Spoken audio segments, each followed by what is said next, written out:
It's a pleasure to be part of this great event, and I'm always in favor of uplifting and elevating women's voices, especially AAPI women's voices. So this event is a terrific platform to do so. So today we have a combination event. We have two recorded videos, one from Young Kim, and then I did a fireside chat yesterday with Judy Chu. So we will play those back to back, but let me just do brief introductions to both of them.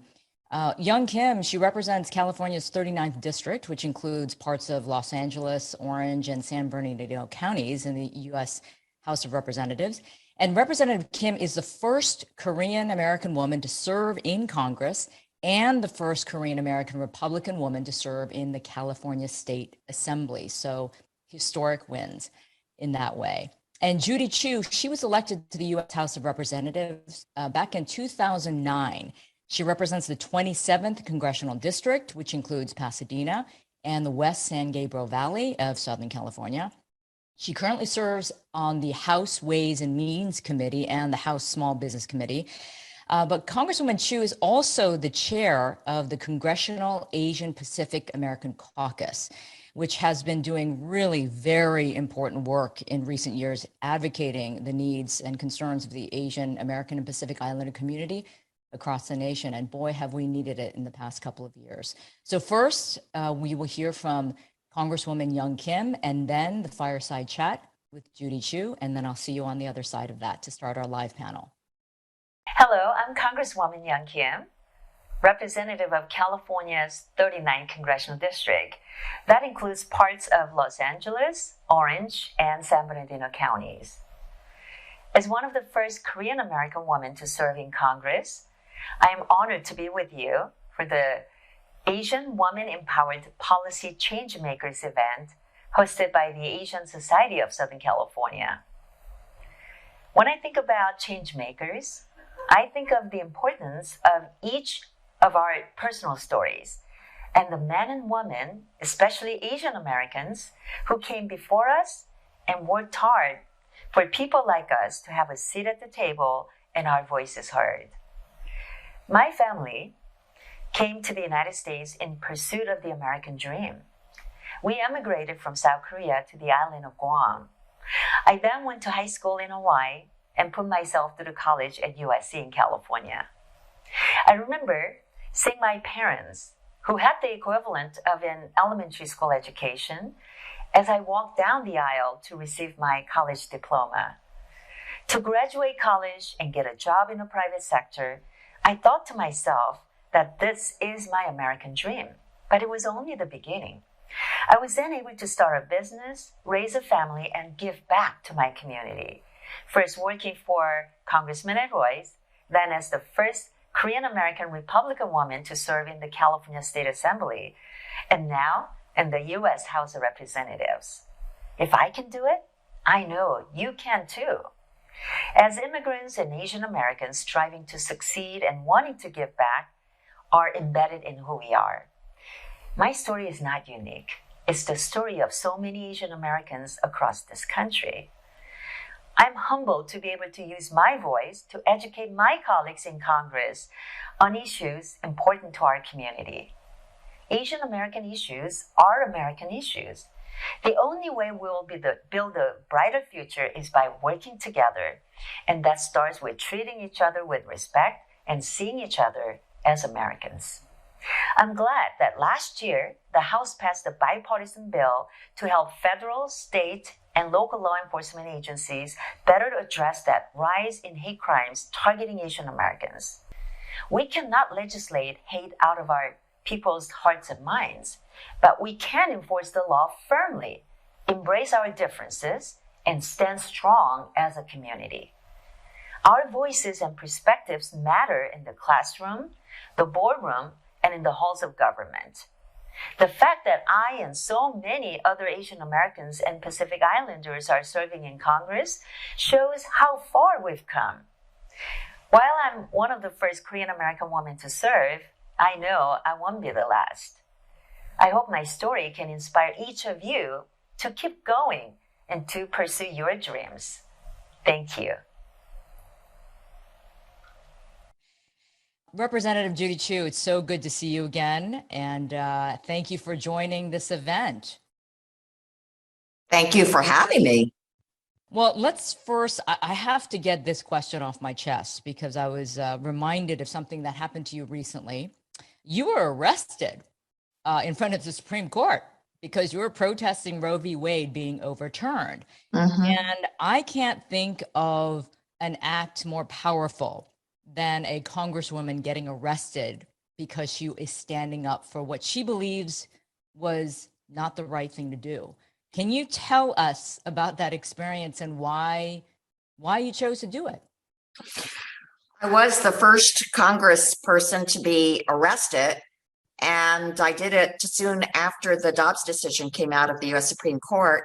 I was arrested with 180 other persons. And actually, I have to tell you, it was so inspirational. I mean, they came from all over. They were all ages. They were of all different backgrounds. And they came just like I did to express our outrage at the Dobbs decision, which took away our right to make decisions about our own bodies, took away our freedom, and in fact made it so that the young women of today have fewer rights than their grandmothers. We could not let this happen, and we could not do it without expressing in a unified way our complete frustration, outrage, and the fact that we would fight against this and that we would not go back. We would not go back and take away the 50 years of rights that we had to have the freedom to make decisions about our own bodies. Well, Congresswoman, I definitely think that obviously this time that we live in is so divided, right? And we're seeing these different policy changes. And because this event is about policymakers like yourself, do you feel as a person serving, but especially as an Asian woman, that it has become even more challenging in this day and age to do the work for the nation because of the climate that we're currently living in? Well, it is more difficult. And the reason is that there are very extreme MAGA Republicans that seem to have increased their numbers in Congress. And it all started with Trump, who, for one thing, dared to put targets on the backs of different people, including Asian Americans. So let me say how unprecedented it was that a president of the United States would try to blame COVID-19 on Asians by using the terms China virus, Kung flu, Wuhan virus. It did put the targets on our backs. And as a result, we had 11,000 anti-Asian hate crimes and incidents. So many that they were happening so frequently at a certain point in time that we all were wondering, all AAPIs were wondering, will I be next? Yep. And so that kind of mentality, being there at the highest level and then affecting all these people across the United States, that is a moment of great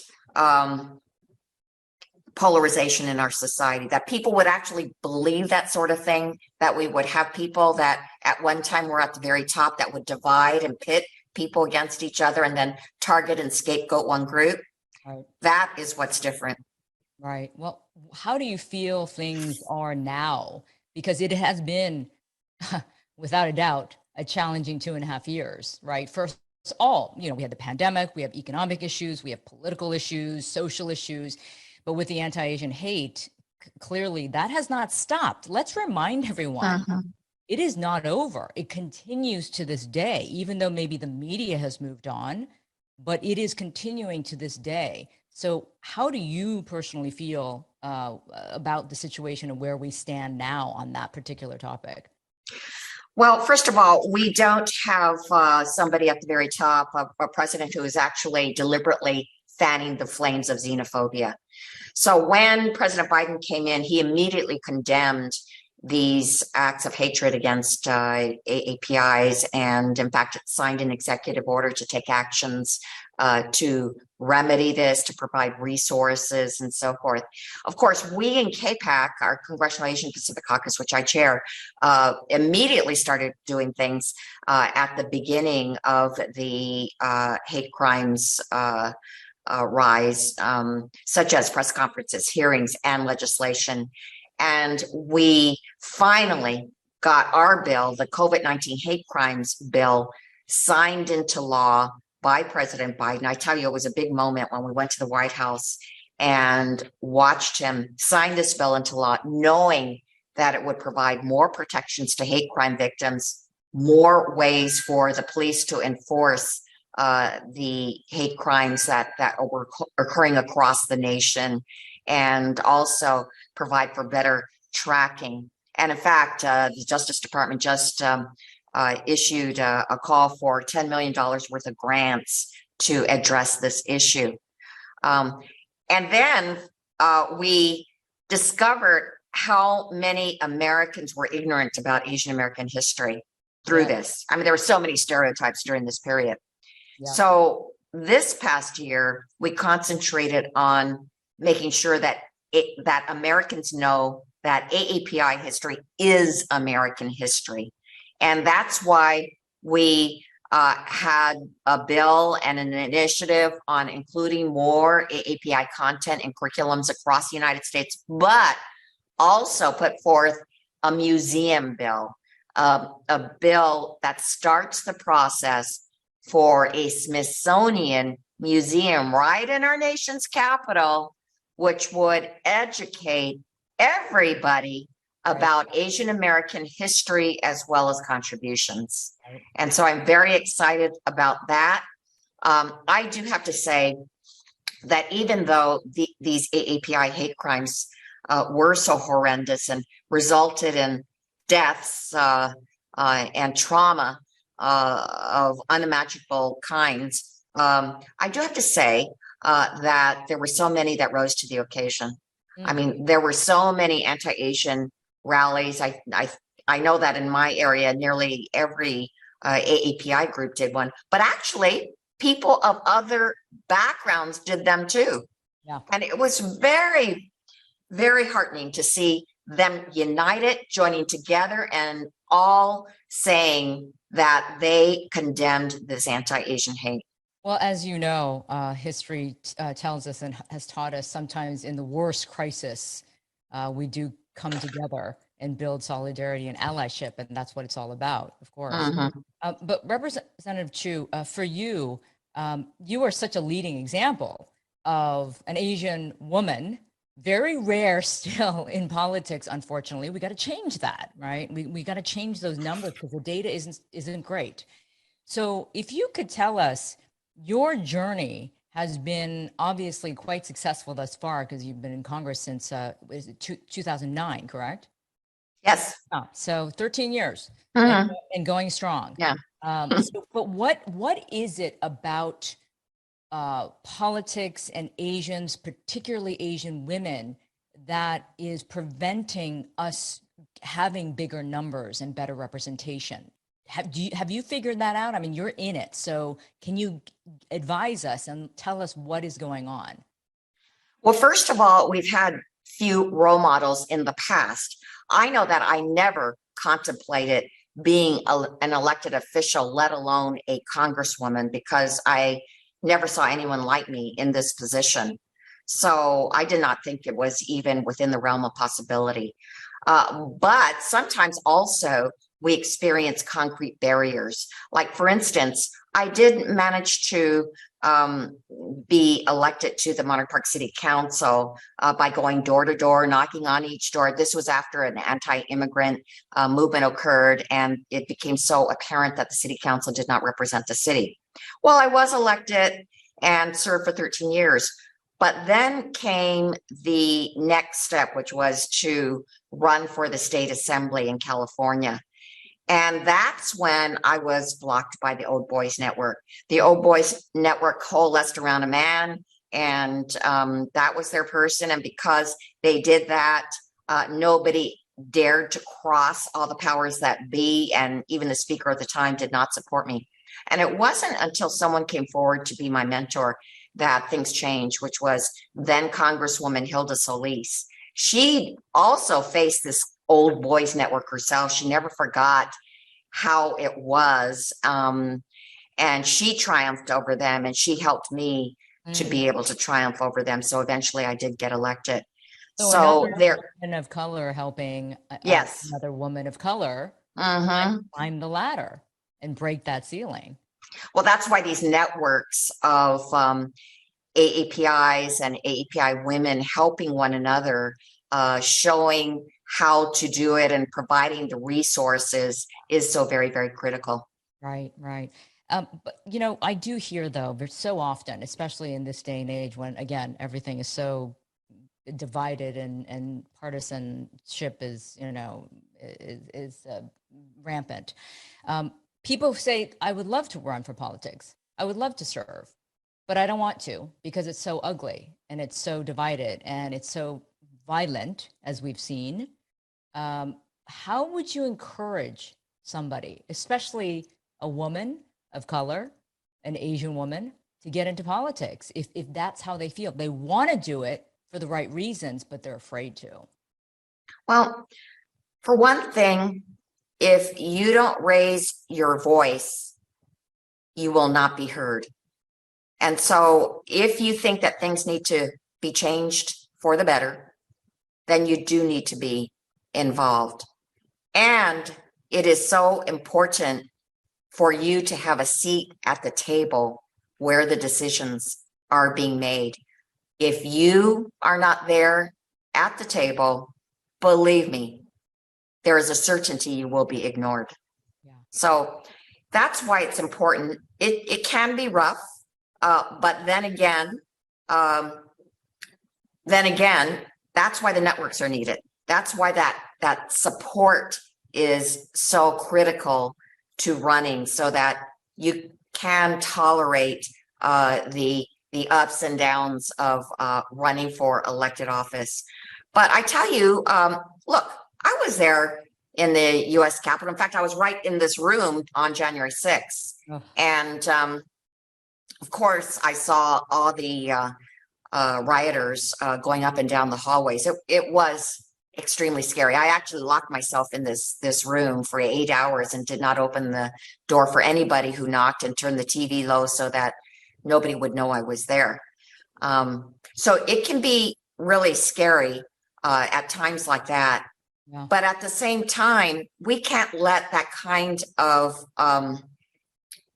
ugly thinking, that kind of extremist attitude prevail. America is better than that. And in fact, even that night, we all went back out there. We went back to the same House floor where those rioters were actually trying to smash their way in and kill us. And we went back out there. That you went back out there. Yeah, to vote, to ratify the elections. Yeah. Yeah, that was a powerful moment, I thought. And that's when I thought to myself, wow, okay, this democracy is going to survive with people like that who are still willing to serve and continue serving even under duress like that. And you have been somebody who has been so illustrative of that kind of empowerment and the ability to serve no matter what. So you, as a leading example, Congresswoman, has been incredible to see and witness, and I hope you continue to serve our nation in the way you have been. Any final thoughts for our audience in terms of, you know, women in politics, and if, you know, how can one serve if they want to? Well, you know, we are making progress. I have to tell you that right now in Congress, we have a record high. This is really great because we used to be invisible in Congress, but now we have 21 AAPI members of Congress, our highest number in history. But here's something I must tell you. 11 of those members are AAPI women. Yes, over half. And so many of them are pioneers, like Stephanie Murphy, our first Vietnamese American woman to serve in Congress. Pramila Jayapal, the first South Asian woman elected to the House. Grace Meng, the first Asian American ever elected from New York. Yep. And the two Asian Americans in the U.S. Senate are women, which is Mazie Hirono and Tammy Duckworth, who, by the way, became the first woman to give birth while serving in the U.S. Senate. All of you are such incredible role models, and it gives us hope, and it gives us something to look forward to and look up to. So thank you so much, Congresswoman, for serving, and thank you so much for your time. We really appreciate it. Thank you so much. All right. Well, honestly, I love hearing from both Judy Chu and Young Kim. Someone commented in the chat, it was a little bit one-sided. And if I may just say something, we invited everyone to join this panel equally, to be part of the live panel, because we wanted to hear from everyone equally. But because time wasn't on their side, that's what happened. So we understand your perspective, and we want to try to be as fair as possible here. So let's go on to the live panel now. So I'm going to do brief introductions to the two panelists. Farah Khan, she is the mayor of Irvine. She made history in 2020, becoming the 23rd mayor of Irvine. She not only received the highest number of votes for mayor in the city's history, but also shattered glass ceilings as the first woman of color to hold that position and the first Muslim woman to lead a large city in the US. So welcome, Mayor Khan. And then Fiona Ma is California's 34th state treasurer. She was elected in 2018 with nearly 8 million votes, more than any other candidate for treasurer in the state's history. She's the first woman of color and the first woman CPA to the position. And of course, California, as most of us know, is the 5th largest economy in the world. So she's got a big job. So welcome to you both. It's so good to see you live. Thank you. Thank you. It's great to see you. Thank you for that interview, and to hear Young Kim and Judy Chu, our rock stars in Congress, representing us. Yeah, well, you guys are all rock stars, and that's why we've invited you to this event. So let's get going. So let me ask you, I mean, you heard both of their comments, but I want to jump off on something that Congresswoman Chu was talking about, that she had to struggle, when she first ran for office, because, she was a woman of color, she was a woman, and then she also had to fight against the boys club, the old boys club, the network that still exists to this day. Fiona, let me begin with you. Have you had to deal with that? What has been your personal experience when you've run for office? What has it been like as a woman of color? Yes. That old boys club is definitely real. I'm having difficulties right now trying to get a couple of last minute endorsements because of new people that have come into leadership, and I don't have that same relationship with some of the new leaders. And so, it seems like I have to go through my men's connections to try to get into the door, to speak on my behalf, basically, that I've been with this organization, for the last 20 years. But it's been like that. And I think, like Judy Chu said, in my case, John Burton was my mentor. I was lucky enough to get my first political job with him, working part-time as a district representative. And even when I wanted to run for the San Francisco Board of Supervisors after 7.5 years, he said, "Darling, why do you want to do that? It's awful." And I said, "Well, you've been doing it for so long. And I really enjoy working with you. I like to help people, and I think I could do a good job." And just having, him in my corner, and also Mike Honda. Mike Honda by that time was in Congress, and I was running against 3 other Asians for the San Francisco Board of Supervisors, and each one had their own kind of mentor, big brother, and Mike Honda would fly back from Washington, D.C. and stand by me at many, many meetings. So it does take, mentors, people who are going to pull you up, push you out there, and actually be very vocal for you, because I think in this world, women have a double standard. They always criticize us. They'll always say, oh, is she ready? How much can she raise? What has she done? But when they talk about men, they don't talk about that. They don't ask those same questions, right? They're like, oh, yeah, he's a great guy. We're going to endorse him and max out to him. And, everyone here on this phone, like Farah knows, I mean, we just have to keep fighting, fighting, fighting. And, that's it is the game, and we're getting better at it. And I endorse a lot of women now downstream, whereas when I first ran, the women that were above me did not endorse women because it was the men that got them there.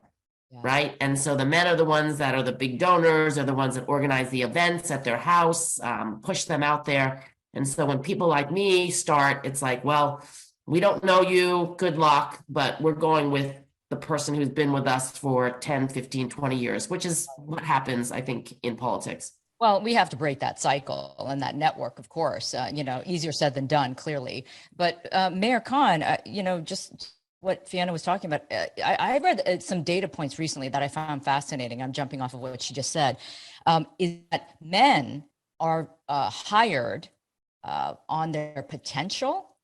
Women are hired on their actual skill set and experience. So it makes it much more difficult for them to get a position. And I'm assuming that's similar in politics to a certain extent, going off of what Fiona just said, is that absolutely upon like, oh yeah, you're a good guy, you got potential, so we're gonna support you. But women, you have to prove yourself. Absolutely. I always share that you could put a suit on a guy and he looks presidential, and you can have a woman that actually has the qualities, and she'll be asked 10,000 questions on, are you qualified? What have you done in the past? And so that's a common theme that we hear, and it's not just happening now, it's been happening in the past. And really what we're working towards is making sure that those coming up behind us aren't faced with the similar questions and the being the target. I share the same thing as Fiona. When I first started to run, everyone kind of was like, well, we don't know who she is, and is she even electable? And even so far as to have folks say that I was unelectable because of my name. And that got me kind of thinking, like, well, what does that even mean? How do you overcome not just looking like the way we are, but now our names are unelectable? And so that was really important to break that barrier, because no one should be looked at physically or by their name, not actually looking into who they are and what they've done in the past. Right. And I think that's something that's really critical. So that's a great personal example of how you were discriminated just as a candidate because of your name, right? Have things changed for the better in your views, both of you? Fiona, I'll ask you. You've been in public service for a long time. So I think a name, decades ago, a name really did matter, and sometimes it still matters, right? Mike Smith will probably get elected, not knowing, right? Dave Jones, right? I mean, there are names that people recognize, but thanks to President Obama, who really broke the mold on this, everyone thought, how can he get elected, right? Barack Hussein Obama, and he did, right? And I think it has opened up a path for other people who don't have, the most vanilla type of names to get elected. Right. Farah, you are the first Muslim woman to lead a major city. So I would imagine that was something that you had to think about for a second before you ran. Did that come to mind, and how did you overcome that fear? And I'm sure you probably had some fears about like how you might be, accepted or rejected. So, before running for mayor, I was already on the council, so I'd already gone through those emotions. And in 2020, when I ran, that didn't come to my mind because we were already dealing with the pandemic. We were dealing with social injustice issues, and we were seeing the rise of anti-Asian hate. And so those were the reasons where I was like, our current leadership is not speaking up on these issues. They're not taking any action, and our community is left feeling helpless. And so I think it was that when you are not thinking about yourself, but you're thinking of others, it kind of propels you even further. And I think people responded to that more than anything else. Let me switch to something that I struggle with and in my classes that I teach, because I developed a new class at USC called Evolution of Asian Americans in the Media, because I saw a huge education gap, as we know, when it comes to AAPI history. It just doesn't exist. And then also how the media has played a role in creating these very negative stereotypes, particularly of Asian women, right? We're seen as weak, submissive, quiet, hypersexualized, right? All of these very negative stereotypes. So in the world of politics and public service, those are all qualities that, are very negative, correct? So do they still exist in politics when you are out there and when you're running again? Is that something that you still have to, fight against and try to break down these barriers and these negative stereotypes? Well, I think it's getting better because there are more women who are running for office thanks to programs like Emerge and California Women Lead and all of these training programs that it's not just one or two women, but there's so many now. Like in the legislature, the Women's Caucus is the biggest it's ever been, and they really do stick together. And we have endorsed for all of the races, even if, some of us didn't agree, but at least we all, felt it was important if there was a woman running in a certain assembly seat or a Senate seat, that we should get involved and endorse. So these days, I know when I started 20 years ago, they would tell me, oh, you need to change your hair color. Don't wear that type of lipstick, wear turtlenecks, don't wear such high heels, be very conservative. And now, I think thanks to, Trump and, maybe the women's marches and women feeling empowered to be out there, that isn't quite the issue anymore. People don't say, oh, that color doesn't look good on her, or, like she looks frumpy, or her heels are too high or too low. I think there's a lot more acceptance when women are out there either running for office or actually in office. But I think to be fair, I think we're still hearing some of that, right? Of course, we're always, but it's not as bad as it used to be, right? Yeah, it's not like Mad Men era, right? Okay. Yes. Mayor Khan, what are your thoughts on this? I would have to agree. I mean, it's not as bad as the stories we've heard of women, who've come before us, but there's still occasions where I'm sitting at the dais and I've had people come and ask me why I wasn't asking my male counterpart for his advice, because, he was a better leader. And I'm like, I think I got this. I don't need his help. And so there are some times where you have to let people know that, what, I can do this. Thank you for your concern, but I've got this. I'm going to be okay. Must have been times, though, throughout your tenure, for both of you, where things got either really bad, or you got so much criticism and flack, or there's pushback or something where you're like, you know what, this is just not worth it. I'm done. I'm walking away. There must have been moments like that at some point. If you are willing to share, a moment or two and how you were able to get over that hurdle. Farah, let's start with you. Gosh, yeah. Many times. I think, it's hard because when you're in the public eye, it's easy to be criticized for what you say, what you do, what you write.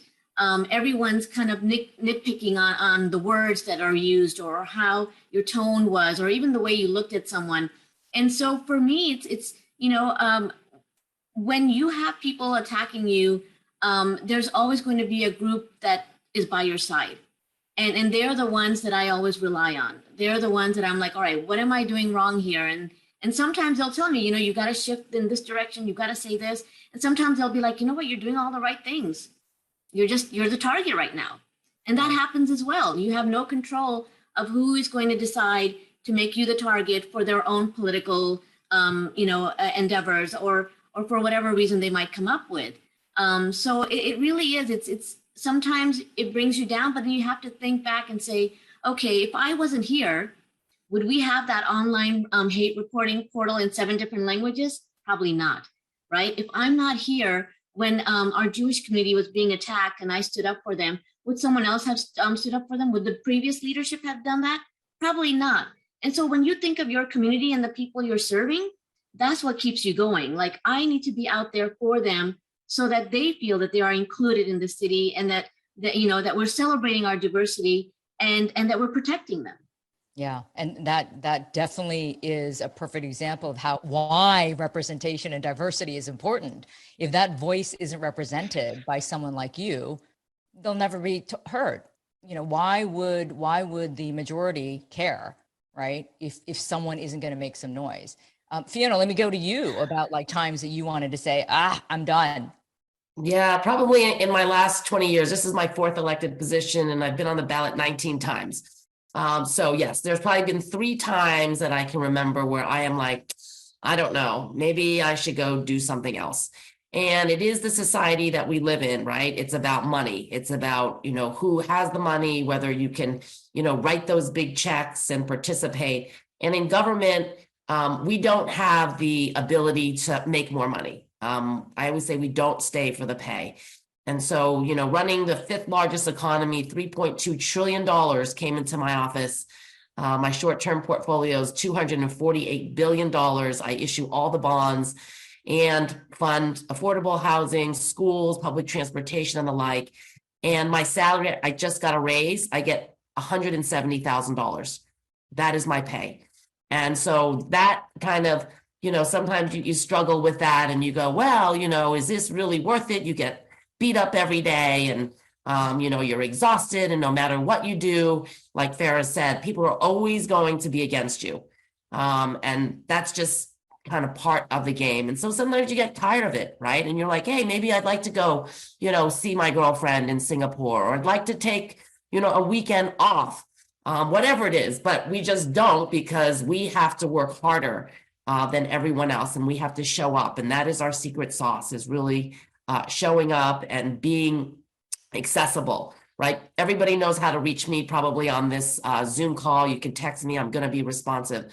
But if you can't reach a man, how many people go, oh, they're so unresponsive, they never call us back. We don't know what they're doing every day, but if we don't call them back, that's what they're going to say about us, is like, well, what do they do? They're so busy, they can't pick up a phone call or return a text. So there's always these double standards, and we just have to work harder, like everybody else. I mean, Janet knows, she's been around, a long time. Things are getting a little bit better, but, it's still like we constantly have to watch our back and, try to build those allies, because you just never know when that ambush is coming, right? And so if you don't have, I always say, I don't want to put all my eggs in one basket, because once, that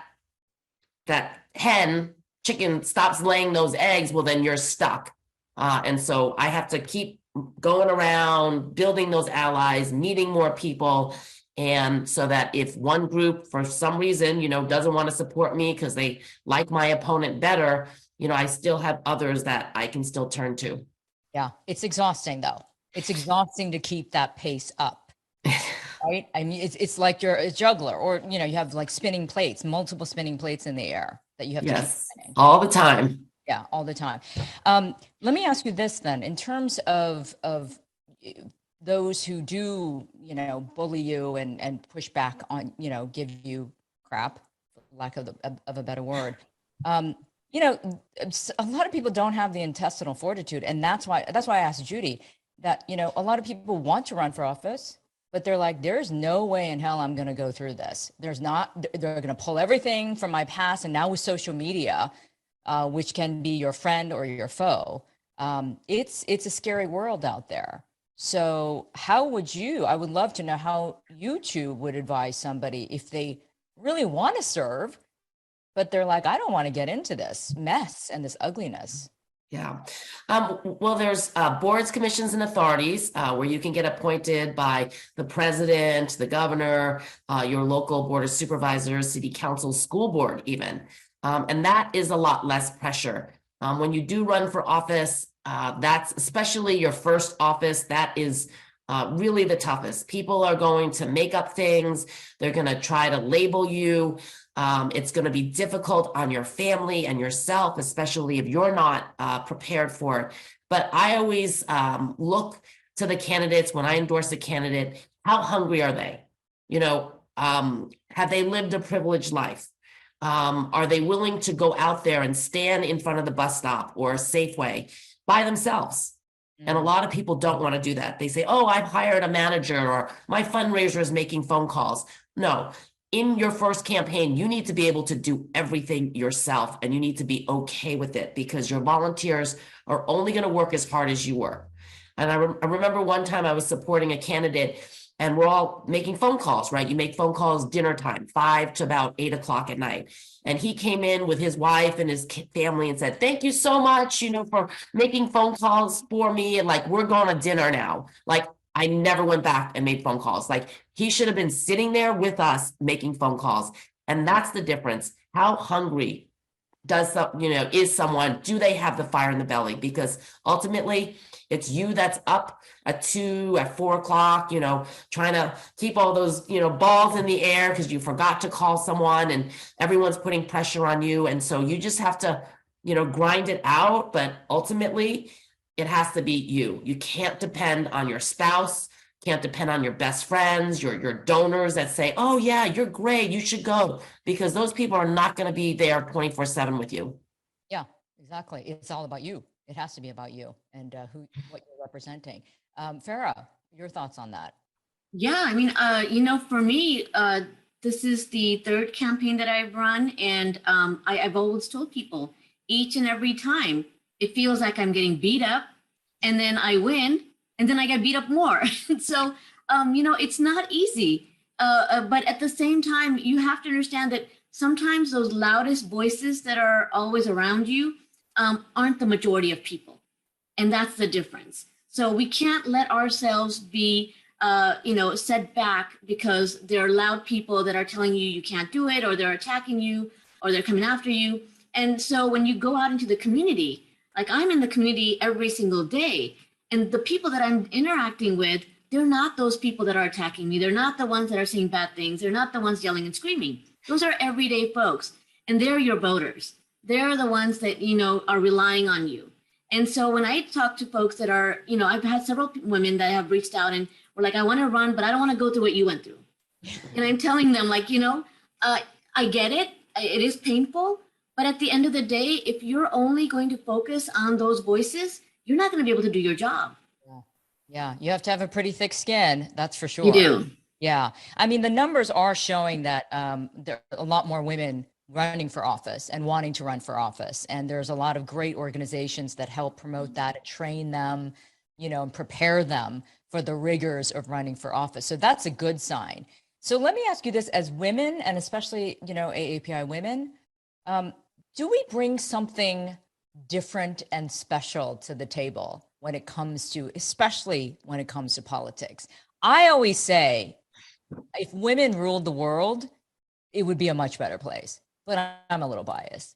But in all honesty, you know, do we bring something different to the table in politics that can be of more benefit? Fiona? Yeah. Well, I think as AAPI women, we are consensus builders.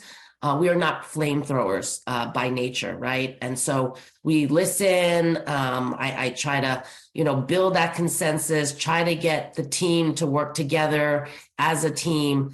And if you follow me on social media, I am not bombastic. I don't want to engage in these like Twitter wars or, you know, these talking head arguments trying to pinpoint us, you know, to try to pit us against each other. I just ignore it. I delete their negative comments, and then I just move on to doing things that are positive, you know, supporting good people, small businesses, you know, the abundance of California, why we live here, why, you know, we should be okay with paying a little bit extra taxes for the sunshine and the weather. And so that's what I try to do. And I think most of my API colleagues that are in office are kind of similar like that. I mean, I know we have a great brother, Ted Lieu, who was like every day on Twitter, like quick and rapid response, I applaud him for that. I can't do that because that's just not the way I think. I just can't get up every day and have that negativity in my life. And so I need to, think positively, be positive. I can't watch the news that much, because it's all negative, and I just try to focus on people and promoting, what they're doing, and then keeping positive people around me. That I think has made a difference. Well, that is going to certainly help your mental health, Fiona. So Yeah. that's good advice, actually. Not watching the news is good advice. Unfortunately, I cannot take that. But Farah, what about you? Yeah, again, for me, it's always been about delivering, right? Setting those goals and deliverables. And so for at a local level, I mean, it's a nonpartisan office anyway, but there's partisanship there. And so for me, when I'm working on, say, an issue that I want to bring forward, say, affordable housing, and I've got colleagues on the other side of the aisle that aren't there, I'm going to work with them before I bring that item forward and try to get them on board. And a lot of times, at the local level, you'll get beat up for working across the aisle. Like, oh my gosh, you're getting cozy with your Republican friends. And it's like, well, if you want to get something done, you've got to count your votes. So out of 5 people, if I need those 3 votes and 1 or 2 of those votes are coming from the other side, I'm going to take it in order to move that item forward, in order to deliver for the community. And so, I'm not that kind of person that's going to be fighting all the time. I don't do that. And on social media, I'll tell you, I set aside a little bit of time in the morning and a little bit of time at nighttime. Other than that, I don't want to see what's going on because it's scary out there. And so I'm just always like, I'll step back, I'll post my things. And sometimes that even is like, they're like, oh my gosh, it's like a photo op again. And everything's all happy. But no, we are sharing some important information as well. But when people comment, I try, once in a while I have done it, and then my team will be like, why? And I'm like, I know I shouldn't have. Try not to engage because that can lead you down a rabbit hole that you don't want to be in. Yeah. And I just want to add, like, social media, in my opinion, has been the great leveler for women and, especially API and Asians, where we're just not comfortable every day, like patting ourselves on the back, going, oh, look at how great I am. Like, I just passed this bill and I just got this amount of money. That's just not our nature. But through social media, you can see what we're doing every day, where we are, what are our priorities, right? And so that, I think, is one of our strengths, because women, I think, are better at posting those type of moments, Janet and Julia and such, right? Because we want to celebrate each other and we feel good about promoting each other. So that's where I think the women do a better job is on social media, and we should keep it up. And that's a change that I've seen over the decades, is that in the past, there was such a scarcity mentality in every industry, including politics, for women and, of course, people of color. And so we felt like we had to compete for that one spot or that one opportunity, right? And that's changing. And now we are seeing this solidarity being built and a sisterhood. So that leads me to my next question. In politics, I would imagine, because there's not that many of you still really in the AAPI world and women, is there an unspoken kind of sisterhood and support system or an acknowledgement of each other? It's definitely getting better. When my good friend Eleni Kounalakis was going to run for lieutenant governor back in 2018, you don't know how many men, especially, said, don't support Eleni, because if she wins, one day you're going to run against each other. And I said, good for us if we're going to run against each other. Having qualified, quality women who want to serve and put ourselves through this, good for us. And she won. We're still good friends today. We still promote each other. I'm actively working to get my other sister, Malia Cohen, elected as state controller. And that's what it's going to take. Like, it can't be a competition. It's got to be like, hey, Malia, what do you need? What help do you need? I'm here to help you. And, we've been working really well together. I'm mentoring her, trying to, carpool together so that she doesn't have to do everything on her own. And so that's, we have to have that mentality and not worry about whether we're going to compete against each other down the road. Right, right. And Farah. Yeah, absolutely. I think there's a lot of coalition building going on, especially here in Southern California, to make sure that we're connected, that we're helping one another. Because, I see it every day. We have an amazing candidate that's running for assembly right now, Deidre Tuhan Nguyen. And, she needs all the help that she can get, but it's hard. It's, you hear the struggles from her side compared to, say, a man that's running for assembly, or even sometimes the differences between an API woman and a white woman. The difference there is clear to see. And Right. so, it's important for us to uplift one another and to help one another. Right now, Tammy Kim and I serve on the council together. We're the only two API women on our city council.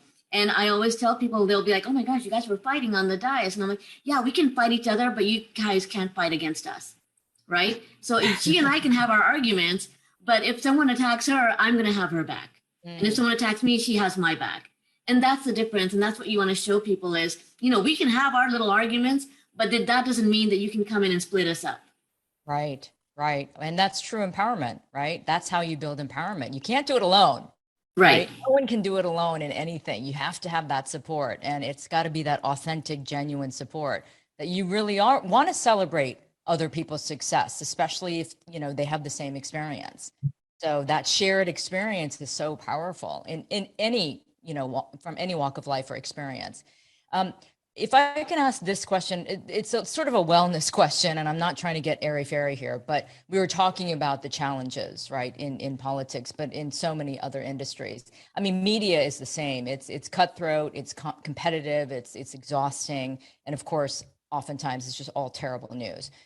So it's, mentally, it can be very straining. So for both of you, how are you able to maintain your mental health? Because I think that's a very important issue to start addressing. I don't think it's addressed enough in general. We have a mental health crisis. The youth are going through a mental health crisis. Social media is certainly not helping that. It's sometimes often exacerbates that. So can you share with us how you are able to maintain mental health fortitude and, sort of get through, some of these tougher times? Farah, let me start with you. Sure. You're always on the go in public office. There is no downtime, either whether you're in meetings or in the community or working on things. For me, it's just it's one of those, maybe a few hours, maybe just a half a day of me not worrying about what's going on when it comes to the politics and in the public office, but just being with myself, whether I can. And sometimes I tell myself, maybe I'm going to veg on the sofa, have potato chips and watch Netflix. If that helps me, then I'm doing it, right? It doesn't always have to be something, extraneous, like you're going to the beach, or sometimes it's just being in your home and being comfortable, being in my jammies, eating something that isn't healthy, watching something that's probably not good, but I'm enjoying myself and my time. And sometimes that's all you need to kind of get yourself together, to center yourself and get back out the next day. But I think being amongst my family, being amongst my close friends is so important. Making time for them is important because that's how you kind of get back to reality. You get back to a space where you're safe and then you're comfortable. And I think that's really important.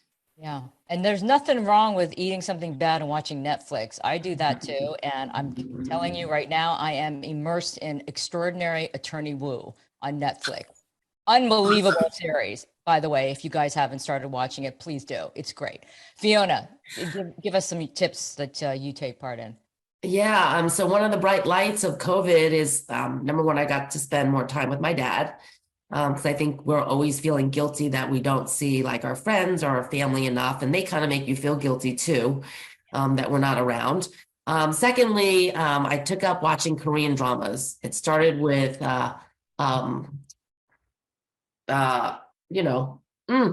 Squid Game? No. The North South, she was from the South. Yes. Okay, now I'm blanking. The romantic drama. Yes. Why am I forgetting? Somebody in the chat, please put Don't put in the chat. Yeah, but yes, that was so good. Anyway, after that, I started watching like all the Korean dramas. And the reason I love it is because I have to put my phone down. I have to read the subtitles, and that's the only way I can force myself to get off my damn phone. But for the most part, like I am an extrovert. I'm a type A personality. I'm a workaholic. I like being busy. I like being in touch with people. I like going and seeing and meeting and filling my day as much as I can. But I think the last couple of years, just seeing my women friends, my women warriors out there, whenever, I get invited to come and see Janet, or, Julia's always inviting me. I'm like, I cancel everything else. I'm like, I have such a good time with everyone. And just to be able to just not have to, I don't have to be someone else with them. Everybody's just happy in their own skin. They're happy to see each other. But when it's mixed company, it's always, thank you, Dad. When it's, mixed company, you always have to kind of be on, on the offense, sometimes on the defense. You always have to be like listening and kind of puffing up, like, with others who are in the room. And with the women, we just don't have to do that. So I really enjoy my girl time. Oh yeah, girl time is always a good thing. Crash landing on you. Crash landing on you, yes. Thank you, Yvonne, and thank you, Tina, for reminding us. I have no more brain cells left sometimes, I think, so I forget everything. We are actually out of time, and I wanted to try to get to, there was only 2 questions in the Q&A, but can someone tell me if we can go over, or should I wrap things up? Because I want to be fair here, but I know everybody's pressed for time as well. One of the questions was, Fiona mentioned that John Burton was her political mentor. John in his time was often referred to as the most powerful politician in California. Are there other instances that Farrah and Fiona can point in their political careers with respect to allyship or mentorship? Farrah, since Fiona's talked about John, is there a mentor that you relied on? Yeah, I mean, I think, in the very beginnings of my campaigning time, people like then Congresswoman Loretta Sanchez, Assemblywoman Sharon Quirk Silva. For Loretta and I, we, butted heads on some of her policies, but when it came to supporting me, she and I were like glued to the hip. I mean, she would show up at events for me. She would, do fundraisers and then be that supportive soundboard where she had gone through so much of what I was going through. And so it was like sharing of stories and knowing that someone understands what you're going through is so, so important. Yeah. Again, it's about that lived experience that we all need to share with each other. And then you make that connection, right? It's a deeper connection when you see this other person saying, yeah, I know what you're talking because I went through it. So that's so important. All right. I am going to wrap it up since we've gone a little bit over, but Fiona Ma, pleasure. It was great seeing you and hearing from you. And Farah Khan, thank you, both of you, for joining in on this great conversation. I love everything from serious topics to K-dramas. We're very diverse women here.